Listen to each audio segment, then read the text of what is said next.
Bonjour, j'ai invité cette semaine Jean-Louis Bourlange, qui est prof à Sciences Po sur les questions européennes et ancien député européen. Nous allons donc parler d'Europe.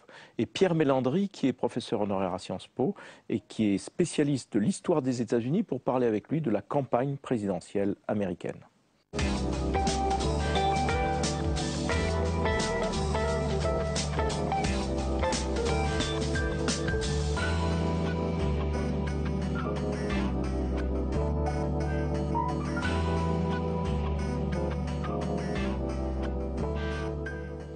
Jean-Louis Bourlange, bonjour. Bonjour. Merci d'être avec nous. Je rappelle que vous avez passé quelques solides années au Parlement européen. Vous êtes un Européen convaincu. Vous enseignez d'ailleurs les questions européennes à Sciences Po. Et on va évidemment commencer avec vous par parler d'Europe. On dira quand même ensuite, s'il nous reste un peu de temps, quelques mots du centre, parce que vous êtes... Nous aurons sauvé l'Europe, nous sauverons le centre. Voilà, parce que vous vous reconnaissez dans le centre. Alors sur l'Europe, quel est votre... J'avais presque envie de vous demander un pronostic, mais un pronostic c'est un peu absurde parce qu'on sent bien que nous sommes sur le fil du rasoir et que les choses peuvent basculer d'un côté ou de l'autre sous le poids à la fois de la crise grecque et puis j'allais dire, de différences de conception fortes au sein même de l'Europe. Sur ce qu'il faudrait faire pour essayer de faire enfin reculer cette crise qui est maintenant installée depuis près de 3 ans. Oui, un pronostic est difficile parce qu'il n'y a vraiment que des mauvaises solutions. Logiquement, tout conduit au départ de la Grèce, de l'euro. Mais la Grèce ne parvient pas du tout à faire les réformes nécessaires, ne parvient pas à retrouver ni la croissance, ni la rigueur, ni l'ordre social, je dirais, oui, et politique. Donc la conséquence normale serait qu'on jette l'éponge et bon, en même temps, on voit bien que les conséquences d'un tel acte seraient terrifiantes. D'abord, les conséquences pour la Grèce, sur le plan économique, un effondrement du niveau de vie. Des conséquences sur l'euro, je crois qu'il serait extrêmement difficile sans un très grand sursaut, un très grand investissement de caractère fédéral entre les autres pays de la zone euro, notamment l'Espagne, l'Italie, le Portugal, la France, avec l'Allemagne. Donc il faudrait vraiment mettre les bouchées doubles en matière d'intégration européenne si on voulait faire un vrai pare-feu face à la sortie de la Grèce. Et puis, troisièmement, des dangers géopolitiques très impressionnants. La Grèce n'a jamais été un pays stable. C'est un pays qui a connu une guerre civile avant même d'avoir achevé sa guerre d'indépendance au début du XIXe siècle. Elle a connu 2 épisodes fascistes au XXe siècle, l'épisode Métaxas avant la guerre et l'épisode des colonels dans les années 60. Elle a connu une guerre civile effroyable à la Libération. Et elle est extrêmement fragile, comme le montrent les résultats des élections. Et nous ne pouvons pas nous permettre, même du temps de Papandréou, elle était tentée par des accords un peu particuliers avec la Libye. Enfin, c'est vraiment un pays très, très, très dangereux. Et je crois que nous ne pouvons pas éviter d'assumer nos responsabilités politiques vis-à-vis de ce pays. Donc, quand on met tout ça en face, on est un peu perplexe. On a l'impression que la solution, ce serait vraiment de faire un saut, je ne dirais pas fédéral parce que c'est un mot qui ne désigne pas grand-chose, mais un saut dans la solidarité très profonde entre le nord et le sud de l'Europe, pour des raisons économiques, pour des raisons politiques, mais nous voyons bien que c'est exclu. Que l'opinion publique allemande, quoi qu'on dise, l'opinion publique des pays du Nord n'a aucune envie de s'engager dans un processus de cet ordre. Moi, je vois par exemple que les libéraux qui mangent du grec tout cru à tous les repas depuis quelques mois, en Allemagne, les libéraux allemands, ont refait une percée à l'occasion ça n'a pas été suffisamment souligné, à l'occasion des élections de Rhénanie. Tout ça montre quelque chose de très délicat. Donc je pense qu'on ne va pas avoir le courage de faire le vrai choix européen à la Schuman-Monet de 1950, c'est-à-dire on enterre vraiment le passé, on fait quelque chose de radicalement neuf, et en même temps, on ne va pas pouvoir se résigner à ce que tout ça parte pour les raisons que j'ai indiquées, et j'ai l'impression qu'on va continuer à faire ce bricolage mois par mois, qui est quand même profondément perturbant et insatisfaisant. On va toujours sauver la Grèce au bord du gouffre. On va revenir sur la question de fond que vous venez de soulever, en se mettant un petit peu du côté de la France. Mais auparavant, juste, le problème grec, c'est qu'il n'y a pas d'État. Et les banquiers suisses explique qu'il y a à peu près, depuis le début de la crise, un peu plus de 300 milliards d'euros venus de Grèce qui se sont investis en Suisse ou déposés en Suisse. C'est plus que la dette grecque. Donc voilà, il y a à la fois ce problème de l'absence d'État grec, et puis peut-être d'une absence de réponse peut-être internationale à ce genre de choses qui sont peut-être incontrôlables, mais qui mériteraient pourtant d'être contrôlées.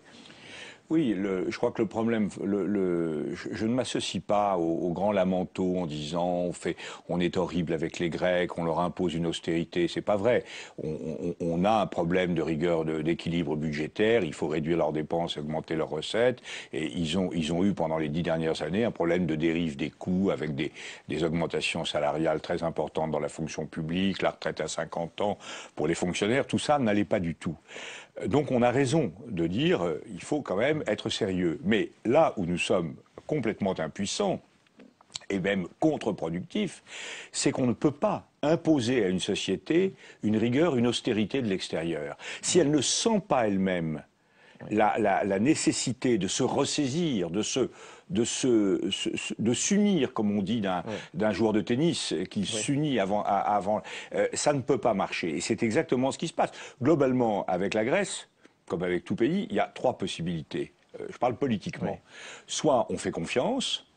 On dit chacun fait son travail chez soi, c'est ce qu'on a fait. Là, la confiance a été plutôt trahie. Hein. Oui. On a trafiqué de tout, on a maquillé les comptes, dépensé l'argent n'importe comment. On a mis énormément d'argent, ce qui affaiblit la position de François Hollande. Quand il faut aider la Grèce, on a fait ça pendant 15 ans. Les fonds structurels représentaient quelque chose d'énorme dans le PIB grec et les facilités bancaires, financières liées à la pression à la baisse des taux d'intérêt favorisés par l'alignement sur l'Allemagne était extrêmement positif. Donc ça ne marche pas. La seconde attitude, qui est celle qu'on a depuis le déclenchement de ces affaires, c'est le contrat, le donnant-donnant. On dit, voilà, on fait des efforts, vous faites des efforts, et on regarde parallèlement. Ça ne marche pas, parce que nous, on fait quelques efforts, on m'aime beaucoup financièrement, et pour des raisons les Grecs n'intègrent pas la nécessité de changer leur société. Et alors, évidemment, on ne peut pas en vouloir aux pauvres Grecs, qui sont évidemment pas des privilégiés, mais c'est une société féodale, inégalitaire, oligarchique, qui ne répond pas. Alors la troisième solution, c'est celle qui a été évoquée un jour par M. Trichet, un autre jour par M. Schäuble, qui est la colonie. On colonise directement, on prend en main l'administration grecque. On a fait ça à peu près au 19e siècle. Il y avait un consortium bancaire qui dirigeait tout. Bon, alors là, bonjour les dégâts sur le plan politique. Donc on ne peut pas y arriver, on ne peut pas plus y arriver en Grèce qu'en Afghanistan, si j'ose dire. Enfin, la comparaison n'est pas raison, mais on est dans une situation où on ne peut pas amener une société à changer. Donc on est très très mal. On est très très mal et on va quand même, me semble-t-il, continuer à payer de façon maladroite, en prêtant sans donner, donc en accumulant des créances que nous ne pourrons pas récupérer, parce que chaque fois qu'on sera au bord du gouffre, on dira non, on ne peut pas laisser la Grèce s'effondrer. Et les Grecs, notamment le parti de gauche de Grèce, ont très bien compris ça. On reste dans l'euro et on ne fait pas l'austérité. Voilà. Et on vous file le bébé. Oui.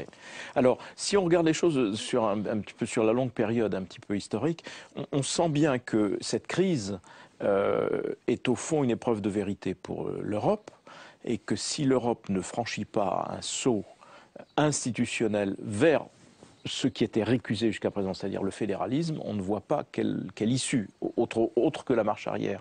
Si on regarde la France depuis Jacques Chirac, et plus encore avec Nicolas Sarkozy, la France a imposé au fond une vision souverainiste de l'Europe, c'est-à-dire il n'y a de légitimité que autour de la table des chefs d'État et de gouvernement, et donc qui a vidé au fond de sa force les institutions européennes elles-mêmes pour se replier sur strictement les débats et les chocs d'intérêts nationaux, avec in fine l'imposition par 2 intérêts nationaux, France et Allemagne, de leur point de vue à tous les autres. Alors, est-ce qu'il faut changer cette doctrine? Est-ce qu'on a une chance de revenir à une doctrine plus européenne en France? Comment voyez-vous cette question? Je crois qu'il ne faut pas opposer le franco-allemand et le communautaire. Le franco-allemand, c'est ce que nous savons, les rencontres Homère, Hollande, Merkel ou Merkozy, Merkel, Sarkozy, etc. On a eu avant Schmitt, Giscard, Mitterrand, Kohl. Enfin, il ne faut pas opposer ça. Oui, Chirac, Schröder, ça a été plus difficile, mais ça a fini par se faire. Il ne faut pas opposer le franco-allemand, qui est la clé de tout, et le communautaire, c'est-à-dire une commission représentée par quelqu'un de solide, comme Jacques Delors dans l'ancienne Europe, qui joue un rôle essentiel parce qu'il met sur la table un projet cohérent. C'est-à-dire que l'Europe marche quand il y a à la fois un accord politique franco-allemand. Pourquoi? Parce que les Français et les Allemands sont les représentants des Europes les plus différentes qui soient. C'est pas parce qu'ils sont proches qu'ils s'entendent bien, c'est parce qu'ils sont différents. Et si les Français et les Allemands s'entendent, en réalité, moyennant quelques ajustements, tout le monde peut rentrer dans l'accord.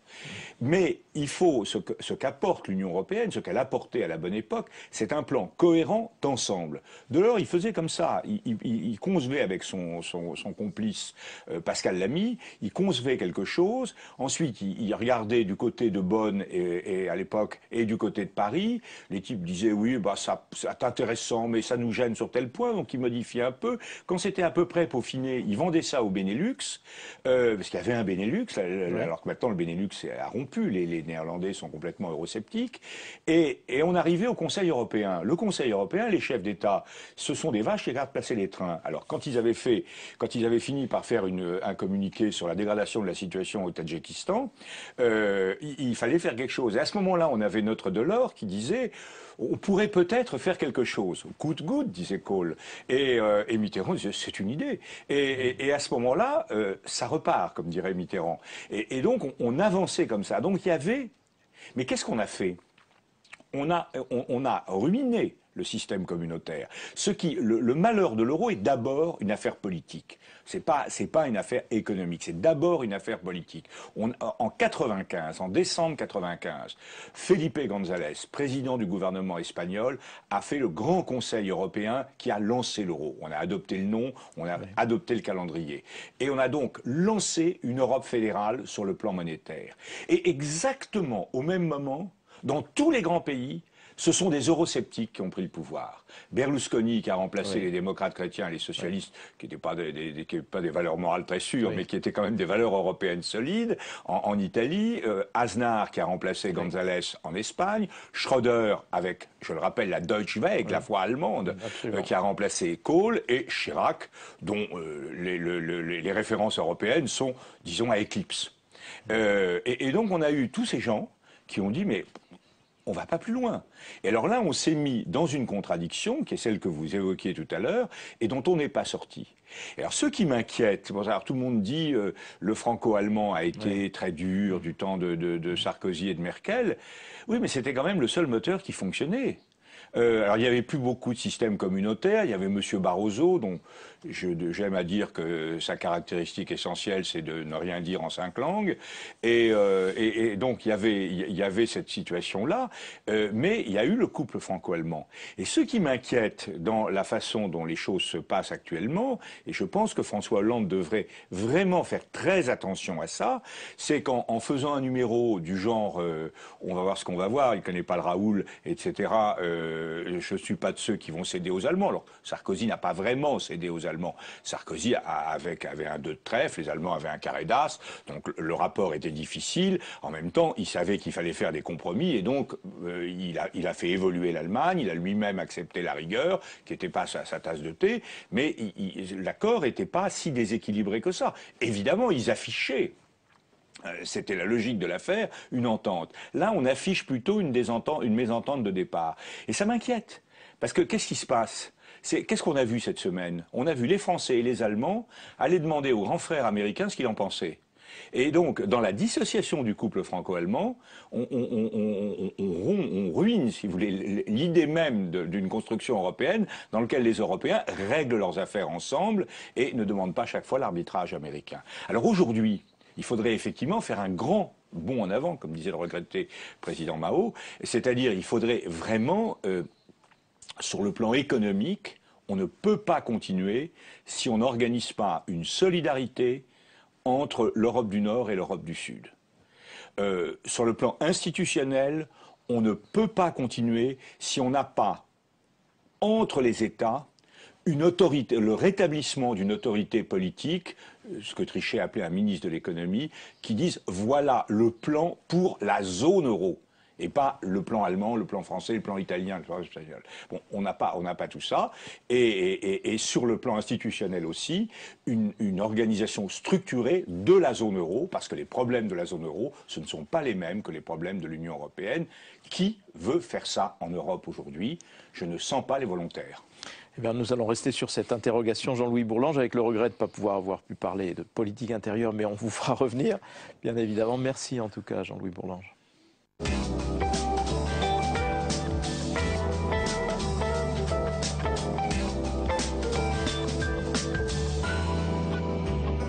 Pierre Mélandry, bonjour. Bonjour. Merci d'être là. Vous êtes un grand spécialiste des États-Unis et votre dernier livre en date s'intitule Histoire des États-Unis contemporains. C'est édité aux éditions Versailles.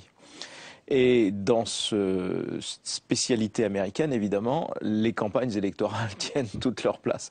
Et après les élections françaises, avant les élections allemandes, évidemment, ce qui va nous passionner, c'est l'élection américaine qui entre maintenant dans le vif du sujet, car il y a maintenant un candidat qui n'échappera pas à sa nomination, qui est Mitt Romney, les prochaines primaires étant dans une semaine, mais en même temps, on sait qu'elles sont jouées puisqu'il est le seul candidat restant en lice. Et puis Barack Obama, président sortant, d'un autre côté. Alors, le premier élément qui est surprenant dans ce début de campagne, avant donc le sprint final, c'est que Mitt Romney, qui avait une image assez négative jusqu'à présent, de l'ordre de 35-36% d'opinion favorable aux États-Unis, ce mois-ci est à 50% d'opinion favorable. Premier élément. Deuxième élément, les sondages d'intention de vote les mettent strictement à égalité. Autre surprise, 47%, 47%. Alors, avez-vous été également surpris par ces premiers éléments de campagne électorale, Pierre Mélandry? Oui, alors d'abord, vous avez tout à fait raison d'insister sur l'importance des campagnes aux États-Unis. On dit même que les États-Unis sont en campagne permanente. Enfin, il y a des moments plus forts et actuellement, nous sommes dans un de ces moments plus forts. Alors, ce que vous me dites effectivement sur les chiffres de popularité de Mitt Romney est inquiétant s'ils sont vraiment vérifiés, ces chiffres, pour la campagne d'Obama. Parce qu'actuellement, cette campagne vise au contraire à empêcher l'image de Mitt Romney de s'améliorer tant qu'elle ne s'est pas figée dans l'opinion. C'est un moment évidemment de transition où l'on peut encore définir l'image de son adversaire. Il semble que la campagne Obama n'a pas réussi ce qu'elle souhaitait faire à ce propos. Enfin maintenant, sur la dernière partie de votre question, les 47%, là je suis moins surpris parce qu'au fond, on sent bien depuis longtemps que la campagne sera extraordinairement serrée. Ne serait-ce que parce que l'opinion américaine est formidablement volatile. On l'a vu avec le triomphe démocrate en 2006, qui a connu une sorte d'apogée en 2008 avec l'élection du président très largement. Et puis, on a eu un retournement très vite après, en particulier l'élection de Scott Brown, un républicain soutenu par la Tea Party sur le poste légendaire de Ted Kennedy dans le Massachusetts, et ensuite la raclée subie par Obama en 2010, puisque c'est la plus grande défaite d'un parti depuis celle des républicains dans les années 30.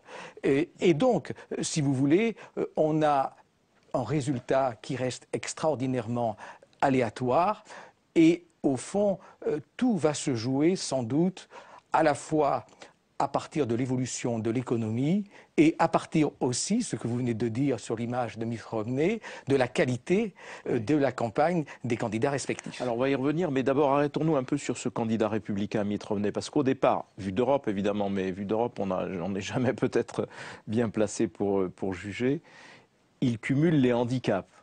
Il est mormon. Donc c'est quand même une religion particulière et donc ça peut prêter à un certain nombre de polémiques. Il est très riche, très riche, très très riche. Et même, il a été à la tête d'un fonds et dans l'opinion, il me semble que les fonds spéculatifs sont quand même liés à la crise qui s'est déclenchée. Et puis, il a une réputation de quelqu'un d'assez dur, d'assez même implacable. Et pourtant, on voit que malgré tout, ça n'est pas l'obstacle que l'on pensait que cela devrait être. Non, effectivement, être mormon, c'est peut-être pas finalement un si grand obstacle, parce que les gens qui sont probablement les plus sceptiques à l'égard des mormons, c'est-à-dire les évangéliques, détestent pour la plupart d'entre eux Obama, et ils préféreront de toute façon voter pour Romney que laisser repasser Obama. Le problème, effectivement, de l'argent de Romney est un handicap plus fort. Il y a quelques mois, lorsqu'il a dû déclarer son imposition, on s'est aperçu qu'il était imposé à 14%. Et 63% des Américains étaient indignés qu'un homme dont les revenus annuels sont de l'ordre de 22 millions de dollars paie proportionnellement aussi peu d'impôts qu'un employé moyen dans les services ou dans l'industrie. Ça, c'était effectivement un autre handicap. Et puis, comme vous l'avez à juste titre rappelé, il y a l'affaire de Ben Capital. Mais ça a été déjà exploité par les républicains. Il y a eu un documentaire financé par la campagne Gingrich lors des primaires qui s'intitulait King of Bane et qui montrait Romney sous son jour le plus noir, un homme en train de compter ses liasses de billets pendant que de malheureux salariés s'étaient retrouvés au chômage. Ce documentaire, finalement, s'est plutôt retourné contre Gingrich et a provoqué, dans les milieux républicains, un tollé, parce que c'était une remise en cause du capitalisme, même si, évidemment, les auteurs du documentaire expliquaient qu'ils étaient pour le capitalisme et pour un bon capitalisme, créateur de richesses par opposition à un capitalisme prédateur. Les démocrates, sans aucun doute, vont chercher à coller à Romney l'image, vous savez, du personnage de Michael Douglas dans Wall Street, qui dit « Greed is good », la cupidité, c'est bien. Est-ce que cela réussira? Cela reste à voir. D'après les chiffres que vous m'indiquez, le succès est loin d'être total. Et donc, il faut bien voir que Romney aussi présente des avantages, et ça explique peut-être sa remontée et le score d'égalité qu'il fait avec Obama. Premier avantage, c'est le candidat naturel du parti. Au fond, très souvent, le Parti républicain prend le numéro 2 lors de la précédente élection et le met en avant, ce qui lui donne une forme de légitimité. Et Romney était le second derrière McCain en 2008. Ça, c'est un premier point. Deuxième avantage très fort de Romney, et qui va, à mon avis, s'exacerber avec la campagne, c'est l'argent. Vous avez toutes sortes de groupes républicains, qu'il s'agisse de super PAC, Political Action Committees, qui réunissent de l'argent pour soutenir un candidat et qui désormais peuvent le faire sans la moindre limite. Justement, je voudrais qu'on s'arrête un petit peu là-dessus parce que on est dans une campagne qui va être noyée sous les flots de liquidité d'argent. Alors d'où vient ce système qui est nouveau et qui permet à quiconque de mettre autant d'argent qu'il le souhaite à disposition d'eux. Ce qui d'ailleurs s'est vu pendant les primaires républicaines, puis un certain nombre de candidats qui n'avaient pas vraiment d'impact dans l'opinion ont continué un bout de leur course parce qu'ils étaient surfinancés par de généreux donateurs. Et ça introduit un biais terrible dans une vie démocratique que ce système. Alors d'où vient-il et comment s'explique-t-il ? Oui, d'abord c'est une tradition aux États-Unis. Fin 19e, Marcus Hanna, qui était une éminence grise du Parti républicain, disait il y a deux choses qui comptent dans la politique. La première, c'est l'argent. J'ai déjà oublié ce qui est la seconde. Mais ceci a été évidemment énormément amplifié. En particulier, vous avez raison de souligner, c'est la première élection présidentielle qui se fait dans le cadre de l'arrêt Citizens United, janvier 2010, de la Cour suprême. Et cet arrêt prévoit que désormais, les sociétés anonymes, comme d'ailleurs les syndicats ou les individus, peuvent financer sans l'ombre d'une limite les campagnes des candidats et directement les candidats dès lors qu'ils le font à travers des organismes qui ne sont pas directement dépendants du candidat. Mais vous comprenez qu'il est très facile de nommer un de ses meilleurs amis à la tête de cet organisme, et c'est ce qui est en train de se passer. À quoi s'ajoute d'ailleurs la possibilité pour des groupes à but non lucratif, dont les donateurs restent anonymes, de financer alors des thèmes dans les campagnes qui servent des candidats. Et on va avoir donc sans doute la campagne, mais c'est chaque fois d'ailleurs le cas, cette fois simplement le phénomène sera encore amplifié, la plus chère de l'histoire des États-Unis. On a tendance à dire que celui qui gagne est souvent celui qui investit le plus, enfin qui a Et donc il y a une course dans les journaux américains, d'ailleurs on peut suivre cette course à qui a aujourd'hui levé le plus d'argent en vue Parce qu'ensuite ça finance des spots télé qui sont des caricatures absolues, qui sont des trucs de contre-publicité, absolument assassins, absolument caricaturaux. Oui, le problème de ces publicités, c'est que tout le monde les dénigre, tout le monde dit que c'est de la publicité de caniveau, mais en réalité, très souvent, ça marche, parce que les gens votent le plus souvent contre plutôt que pour, et que donc, si vous réussissez à coller une image détestable à votre adversaire, il y a des chances de ramasser les voix de ceux qui ont été ainsi démobilisés. Oui, vous avez vraiment des sommes énormes qui vont entrer dans cette campagne. L'argent ne fait pas tout. On a vu historiquement un certain nombre de candidats formidablement financés perdre parce qu'ils avaient commis une gaffe énorme qui leur aliénait une partie substantielle de l'électorat, mais l'argent est quand même le nerf de la politique aux États-Unis. Et enfin, les derniers avantages de Romney, c'est quand même être d'un homme d'affaires qui a réussi. Dans un pays qui est en crise, c'est quand même évidemment un atout. Dire, avec Obama, l'Amérique est entrée en faillite, mais si vous me remettez les clés du pays, je le redresserai. Et puis quand même, c'est un ancien chef de l'exécutif. Pour jouer sur les mots, c'est un ancien chef d'État, puisqu'il a été gouverneur du Massachusetts, et il a une expérience de ce point de vue-là, dont d'ailleurs ne pouvait pas se prévaloir Obama, et ça a d'ailleurs été, on le sait aujourd'hui à travers un nombre de livres, un des handicaps d'Obama de manquer de cette expérience de la gestion de l'exécutif, parce que lui était toujours un élu du législatif. Et comme gouverneur du Massachusetts, il était très centriste en fait. Alors, pour terminer, Pierre Mélandry, juste quelques mots sur, à vos yeux, quels peuvent être les axes d'une campagne Obama victorieuse? Je crois que pour Obama, il y a trois choses. D'abord, il y a de préserver son image. Elle est bonne, certes, si vous consultez les gens de la Tea Party, elle paraîtra mauvaise, mais globalement, c'est l'image d'un homme solide, discipliné, qui présente beaucoup de qualités morales, qui est un leader tout à fait acceptable. Ça, c'est un point positif. Mais ceci étant dit, il reste toujours sous la barre des 50% en termes de popularité. Donc il faut absolument pour lui qu'il essaie d'atteindre les 50%. Le deuxième point, évidemment, c'est pour lui de paraître en termes économiques, éviter le pire. Actuellement, les chiffres du chômage ne sont pas trop mauvais pour lui, 8,1%. Ceci étant dit, dans l'histoire américaine, on n'a jamais vu un président élu avec un chômage supérieur à 7,2%. C'était Reagan. Alors, il va falloir qu'Obama donne l'impression qu'on avait donné Reagan, que certes, les chiffres ne sont pas très bons, mais que les choses vont en s'améliorant. Et enfin, surtout, il va falloir qu'il renverse son problème de positionnement. Actuellement, le problème d'Obama est très simple.